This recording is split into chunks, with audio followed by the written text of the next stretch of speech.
He wrote, "I've always thought of writing an opera with the following particular subject. I got very bored, I got up, fetched a magic nut, and placed it gently in an alpaca bone box adorned with 7 diamonds. Immediately a stuffed bird took flight, a monkey's skeleton ran off, a sow's skin climbed the wall.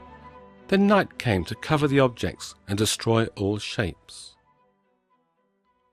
Satie worked hard at formal problems, choosing to write a piece entirely as a sequence of triads in which the bass and treble go in contrary directions. He was serious. Aged 40, enrolled again in a music conservatoire to learn all the techniques, and graduated nearly top of the class. He said, "I'm obliged to perform tour de force just to write a single bar. Before I compose a piece, I walk around it several times, accompanied by myself. Furniture music 1, drum rolls, a slight climax, then the whole event retraced, the effect of the climb, a few beautiful touches, leaves filling the sky in a slow boomerang of minimalism. Furniture music 2, beginning in the middle with purpose, a simple tune repaying interest." He wrote, "Furnishing music replaces waltzes and operatic fantasias, etc. Don't be confused, it's something else. No more false music. Furnishing music completes one's property. It's new, it doesn't upset customs, it isn't tiring, it's French, it won't wear out, it isn't boring." Satie was acquainted with Cocteau and Picasso, and had impressed Diaghilev, who brought them all together with Massine and Apollinaire in a work melding low art to high, the vulgar and popular music hall with ballet, and dance to the circus with the avant-garde, even technology and poetry. Parade, the first modernist ballet, was a Gesamtkunstwerk, music that married art to the everyday, developed in the middle of a war, with Cocteau travelling to and from the trenches in Belgium. Satie scored for modernity, Morse code machines, sirens, a steam engine, and an aeroplane motor, not all heard due to technical problems. But he was livid when he heard the sounds of a typewriter, which Cocteau had added to the score. At the conclusion, the actors collapsed in despair on the stage as a placard was lowered.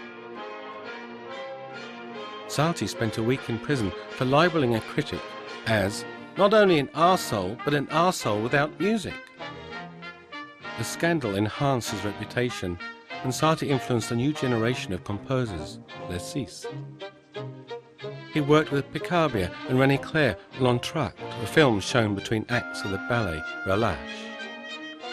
Clair called Satie that old master of young music. But the following year, the Bourbon and absinthe caught up with him in his diet of champagne and tinctures of morphine. Nuns nursed him in hospital. His publisher sent flowers. Satie sighed. Already? His last words were, "Ah, the cows." No one in his lifetime set foot inside his room. I discovered numerous lumps of excrement, hardened and blackened with age. It was in this extraordinary hovel that Satie wrote his music. As for that piano, when we got into the room, it was almost unreachable. The only way you could play it was by balancing on piles of paper. It seemed impossible that Satie lived in such poverty. A wretched bed, a table covered in the most unlikely objects, one chair, and a half-empty wardrobe in which there were a dozen old-fashioned corduroy suits, brand new and absolutely identical. In each corner of the room, there were piles of old newspapers, old hats and walking sticks, and the ancient broken-down piano with its pedals tied up with string.